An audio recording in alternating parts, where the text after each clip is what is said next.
معزز و مکرم سامعین و حاضرین، میں نے قرآن عظیم الشان سورہ آل عمران کی آیت نمبر 110 کا کچھ حصہ تلاوت کیا ہے۔ اس آیت مبارکہ میں اللہ رب العالمین نے حضور علیہ الصلاۃ والسلام کی امت کی ایک فضیلت بیان کی ہے اور فرمایا ہے کہ کنتم خیر امتی اخرجت للناس، کہ بے شک اے امت محمد صلی اللہ علیہ وسلم تم بہترین امت ہو۔ اخرجت للناس، اس لیے بہترین امت ہو کہ تم لوگوں کے لیے نکالے گئے ہو۔ تأمرون بالمعروف، کہ لوگوں کو اچھائی کی طرف رغبت دو۔ وتنہون عن المنکر، اور برائی سے منع کرو۔ امت کی فضیلت اچھائی کا حکم دینے اور برائی سے منع کرنے کی وجہ سے، اور سب سے بڑی بات کہ امت کی جو فضیلت ہے وہ نبی پاک صلی اللہ علیہ وسلم کی نسبت کی وجہ سے ہے۔ میرے آقا کریم صلی اللہ علیہ وسلم نے ارشاد فرمایا، حضور ارشاد فرماتے ہیں کہ قال رسول اللہ صلی اللہ علیہ وسلم والذی نفس محمد بیدہ لیأتین علی احدکم یوم ولا یرانی ثم لأن یرانی احب الیہ من اہلہ ومالہ معہم۔ حضور نے فرمایا مجھے اس ذات کی قسم ہے جس رب کے ہاتھ میں محمد کی جان ہے۔ حضور نے اپنے نسبت سے رب کی قسم کھائی ہے کہ مجھے اس رب کی ذات کی قسم ہے جس کے ہاتھ میں محمد کی جان ہے۔ فرمایا لَيَأْتِيَنَّ عَلَىٰ أَحَدِكُمْ يَوْمٌ وَلَا يَرَانِي، فرمایا ضرور لوگوں پر ایک زمانہ ایسا آئے گا آخری زمانے میں، یہ اس دور کے بارے میں حضور نے فرمایا ضرور ایسا زمانہ میری امت پر آخری زمانوں میں آئے گا، ثم لأن یرانی احب الیہ من اہلہ ومالہ معہم، کہ اس زمانے کا مسلمان چاہے گا کہ میرا سارا مال دولت اور سب کچھ لے لیا جائے، میں ایک نظر اللہ کے رسول کو دیکھ لوں۔ یار دیکھو دنیا میں کتنے عیسائی بھی بستے ہیں، یہودی بھی بڑے بستے ہیں۔ کسی یہودی اور کسی عیسائی کو، وہ جو اپنی شریعت کے نبی کو مانتے ہیں، ہم بھی ان کا ادب و احترام کرتے ہیں، وہ علیحدہ بات ہے وہ ہمارے نبی کو نہیں مانتے اور نہ ہی ان کا احترام وہ کرتے ہیں۔ ان کا کبھی اپنے نبی کے بارے میں ایسا جملہ تم نہیں سنو گے۔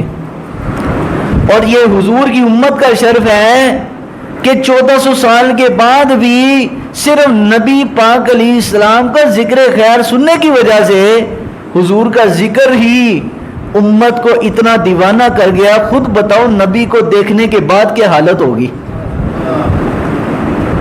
تو حضور نے فرمایا آخری زمانے میں میری امت کی یہ کیفیت ہوگی، یہ آخری زمانے کی امت کی فضیلت ہے۔ اور دوسری حدیث میں حضور نے فرمایا لا یزال من امتی امت قائمۃ بامر اللہ لا یضرهم من خذلهم ولا من خالفهم حتى یأتیہم امر اللہ وهم علی ذلک۔ حضور نے ارشاد فرمایا کہ ضرور میری امت میں ایک جماعت ہمیشہ حق پر کڑی رہے گی قیامت تک۔ ایک جماعت امت میں سے ضرور حق میں کھڑی رہے گی۔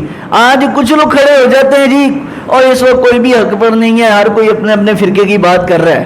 میں نے کہا نہیں یار، تو رسول اللہ کے فرمان کو جھٹلا رہا ہے۔ ڈھونڈو، تلاش کرو، تم تو رسول اللہ سے بڑے تم عالم ہو۔ سرکار جو فرما رہے ہیں میری امت میں ایک جماعت اور ایک طبقہ ضرور حق پر قائم رہے گا، خود فرما گئے رسول اللہ، تو پھر تم کون ہو تو کہنے والے کہ کوئی بھی اس وقت حق پر نہیں ہے، سب اپنے فرقے کی بات کر رہے ہیں؟ ایسا بات نہیں ہے۔ ہاں خرابیاں ہیں، کمیاں ہیں، وہ اپنی جگہ، لیکن جب سرکار نے فرما دیا کہ کمی کوتاہی اپنی جگہ، لیکن ایک طبقہ رسول اللہ کی امت میں ضرور حق پر ڈٹا رہے گا۔ یہ امت کا اعزاز ہے کہ قوم موسیٰ، حضرت موسیٰ کے جب حضرت موسیٰ نے 40 دن اعتکاف کیا کوہ طور پر تو پوری قوم نے پیچھے کیا کیا؟ پوجا شروع کر دی بچڑے کی، گمراہ ہو گئی پوری قوم۔ اسی طرح دیگر انبیاء علیہ السلام، حضرت عیسیٰ علیہ السلام جب آسمان پر تشریف لے گئے تو پیچھے عیسائیوں نے کیا کیا؟ حضرت عیسیٰ علیہ نبینا علیہ السلام کو اللہ کا بیٹا کہنا شروع کر دیا۔ حضرت عزیر علیہ السلام دنیا سے جب چلے گئے، یہودیوں نے ان کو کیا کہا؟ اللہ کا بیٹا کہنا شروع کر دیا، بلا تمثیل و بلا تشبیہ۔ ہر نبی جب دنیا سے جاتے اپنے اپنے زمانے کے ان کے ماننے والے ان کے بعد ان کے بارے میں غلط نظریات رکھنا شروع کر دیتے، لیکن سرکار دو عالم علیہ السلام کے بعد آج امت 1400 سال ہو گئے، نہ شکلیں بگڑی، نہ عذاب آئے، نہ رنگ بدلے، نہ عذاب آئے۔ وجہ کیا ہے؟ اس لیے کہ حضور نے فرمایا ایک طبقہ میری امت میں حق پر کھڑا رہے گا، اسی طبقے کی برکت کی وجہ سے پوری امت برباد نہیں ہو رہی۔ یہ امت کی فضیلت ہے۔ اسی کو قرآن نے فرمایا کنتم خیر امتی، کہ تم بہترین امت ہو، تم بہترین امت ہو۔ تو فرمایا حضور نے کہ لا یزال من امتی امت قائمۃ بامر اللہ، یہ امت کبھی بھی زوال پذیر نہیں ہوگی، یہ امت میں ایک طبقہ ہمیشہ حق پر قائم رہے گا۔ لا یضرهم من خذلهم ولا من خالفهم حتى یاتیہم امر اللہ وهم علی ذلک۔ فرمایا کوئی بندہ چاہے کتنا بھی طاقتور ہو اس کو نقصان نہیں پہنچا سکتا۔ فرمایا کوئی بھی اس کو نقصان نہیں پہنچا سکتا، اور فرمایا اور جو ان کو فرمایا جو ان کی مخالفت کرے گا، اور فرمایا چاہے اس کے مدد کرنے والے تھوڑے بھی کیوں نہ ہو، یہاں تک کہ اللہ قیامت کو لے آئے، یہ اسی طرح حق پر ڈٹی رہے گی، یعنی رسول اللہ کے طریقے پر۔ اب آئیے محدثین سے پوچھتے ہیں بھائی یہ طبقہ کون سا ہے؟ یہ کون سا طبقہ ہے جس کی فضیلت رسول اللہ علیہ السلام نے اپنی زبان سے فرمائی ہے؟ میری امت میں ایک طبقہ ہمیشہ حق پر ڈٹا رہے گا، کبھی بھی دین سے نہیں ہٹے گا۔ محدثین فرماتے ہیں یہ طبقہ صوفیہ کا طبقہ ہے، صوفیہ درویشوں کا طبقہ۔ ہر زمانے میں آپ دیکھ لیجئے، نہ کوئی بادشاہ، نہ کوئی حکومت، نہ کوئی سلطنت ان کو اپنے موقف سے ہٹا سکی۔ اکبر جیسا پورے ہندوستان کابل تک حکومت کرنے والا مجدد علی ثانی رحمۃ اللہ علیہ کے پاؤں کو بھی ڈگمگا نہ سکا۔ ہر زمانے میں آپ چیک کر لیجئے، بابا فرید الدین مسعود گنج شکر رحمۃ اللہ علیہ، ان کے زمانے میں جو بادشاہ تھے وہ ان کا کچھ نہ بگاڑ سکے۔ شیخ عبد القادر جیلانی رحمۃ اللہ علیہ اس زمانے کا جو بادشاہ تھا، وہ خلیفہ تھا، مسترشد باللہ، کیا تھا؟ پوری عالم اسلام کا خلیفہ کہلاتا تھا، لیکن جب حضور غوث پاک کی خدمت میں آتا تھا تو سرکار غوث پاک کو توبہ پیش کرتا تھا، آپ وہی اشرفیاں پکڑ کے اس کو نچوڑتے تو خون نکلتا۔ بڑے بڑے درباری مولوی ان کی چاپلوسیاں کرتے، لیکن حضرت شیخ عبد القادر جیلانی رحمۃ اللہ علیہ سیدھے اس کو حق بات کہتے۔ یہ تھی کلمہ حق جس کو رسول اللہ علیہ السلام نے فرمایا کہ افضل جہادی کلمۃ الحق عند سلطان الجائر، کہ افضل جہاد یہ ہے کہ جابر بادشاہ کے سامنے کلمہ حق کو بلند کرنا، یہ ہے افضل جہاد۔ اگر ہم تلوار کے ساتھ جہاد نہیں کر سکتے، کم از کم زبان تو رب نے دی ہے نا۔ جابر کے سامنے، ظالم کے سامنے کلمہ حق تو بلند کرو نا۔ ماڑوں کو تو تم سب جھاڑ دیتے ہو، لیکن جابر کے سامنے کون زبان کھولے گا؟ جابر کے سامنے بولنا ہر کسی کی ہمت کی بات نہیں، وہ وہی کرے گا جس کو رسول اللہ علیہ السلام نے فرمایا میری امت کا یہ طبقہ ہمیشہ حق پر قائم رہے گا۔ یہ حضور علیہ السلام نے اعزاز عطا فرمایا۔ تو حضور نے ارشاد فرمایا، بے شک حضرت ابو ہریرہ فرماتے ہیں ان رسول اللہ صلی اللہ علیہ وسلم قال من اشدی امتی لحبا ناس یکونون بعدی یود احدهم لو رآنی باہلہ ومالہ، فرمایا میری امت میں میرے بعد کچھ لوگ آئیں گے جو مجھ سے شدید محبت اور پیار رکھیں گے، شدید محبت۔ یہ لوگ کہتے ہیں نا یہ عشق کا لفظ ہی غلط ہے، یہ عشق کا لفظ عربی میں ہے ہی نہیں ہے، اور بھائی عشق کا لفظ واقعی عربی میں نہیں ہے، لیکن اگر محبت کے اندر شدت پیدا ہو جائے تو اس کو اردو کے اندر عشقی کہا جاتا ہے، کہ اس کو کیا کہیں، اور شدید محبت کو عشقی تو بولتے ہیں، اور کیا بولتے ہیں؟ تو حضور نے فرمایا میرے بعد میری امت میں کچھ لوگ آئیں گے، فرمایا من اشدی امتی لی حبن، وہ میرے ساتھ بڑی شدید محبت کریں گے، بڑی شدید محبت کریں گے، ناسن یکونون بعدی، ان کی صرف ایک تمنا ہوگی، صرف ایک تمنا ہوگی، ایک تمنا، ایک خواہش ہوگی، کیا؟ یود احدہم لو رآنی باہلہ ومالی، کہ اپنا مال اور جان سب کچھ قربان کر کے صرف ایک دفعہ مجھے دیکھ لیں، سب کچھ قربان کر کے بس مجھے دیکھ لیں، اتنی شدید محبت کریں گے۔ اور حضور نے ارشاد فرمایا مثل امتی مثل المطر لا یدری اول خیر ام آخر، فرمایا میری امت کی مثال بارش کی طرح ہے، امت کی مثال حضور نے بارش کی دی ہے، اور بارش بھی کیسی؟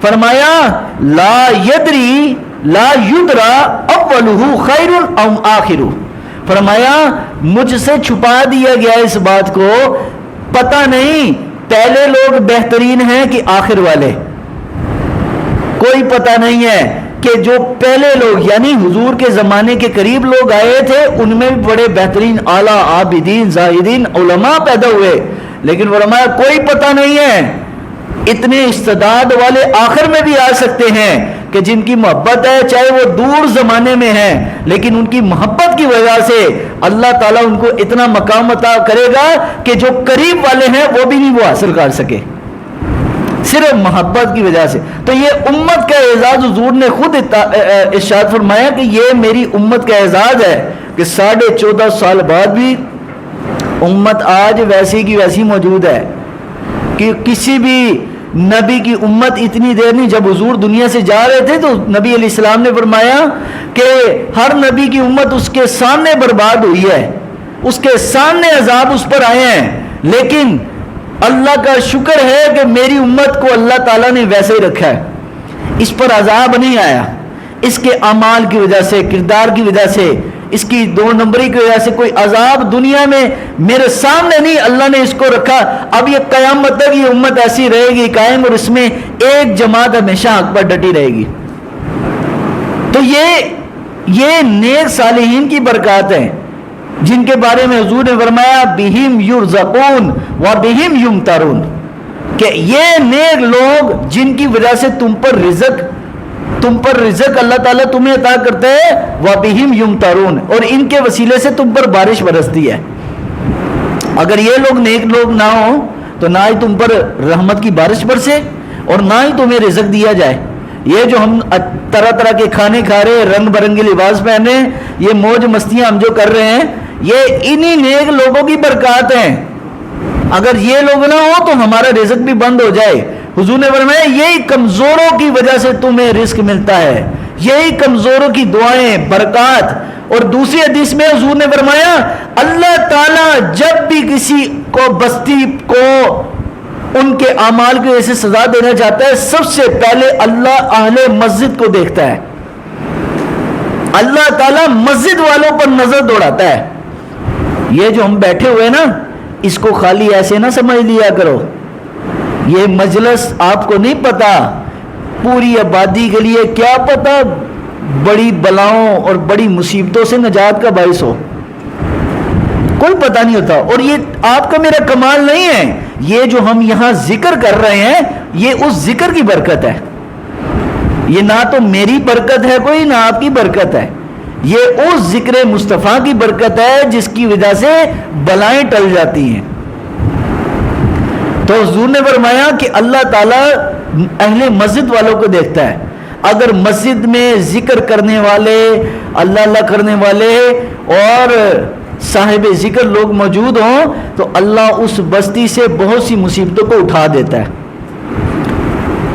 40 گھروں تک ایک مسجد کی برکات جو ہے جاتی ہیں.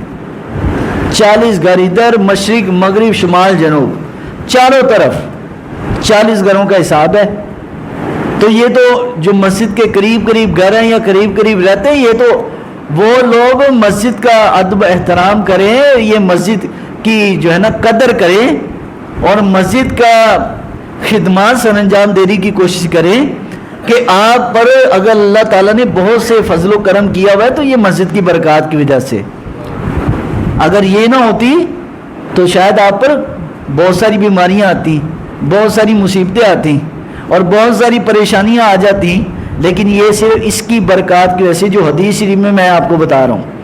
تو سرکار مدینہ علیہ الصلوۃ والسلام نے ارشاد فرمایا، بس آخری حدیث کہہ کے میں ختم کر رہا ہوں. حضور نے ارشاد فرمایا ای الخلق اعجب الیکم ایمانا. حضور نے پوچھا صحابہ سے، اے میرے صحابہ بتاؤ عجیب ترین ایمان کس کا ہے؟ عجیب ترین ایمان.